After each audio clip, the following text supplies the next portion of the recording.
好今日咧我分享我哋酒家用咗30幾年嘅蒸魚豉油，有大隻嘅蝦米，有大隻嘅瑤柱，粒粒都咁大粒噶，同埋嗰個大地魚，先將嗰啲蝦米俾油爆佢，爆到佢有啲香味出晒嚟。第二落埋幾粒瑤柱落去，好，跟尾落啲水落去。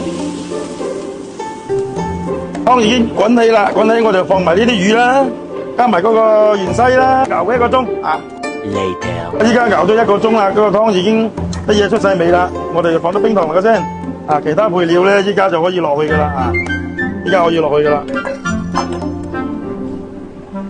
好啦，依家啲冰糖咧就溶咗噶啦，就將我哋嘅魚露啦，加埋啲魚露落去，調一調嘅鮮味，一品鮮啦。嗰隻金標生抽嗰啲生抽啦，係嘛？一個老抽啦，調色嘅老抽啦，放埋落去，大功告成噶啦。因為咧呢個豉油滾嘅時候嘅時間太長咧會酸嘅，依家就等佢一滾起就得噶啦。OK 噶啦，我哋將我哋嗰啲渣啦，全部隔起晒佢。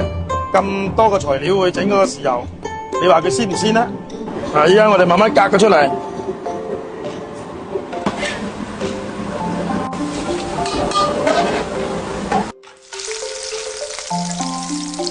呢個咁靚嘅豉油，蒸乜都好食啦。所以話食魚靠豉油。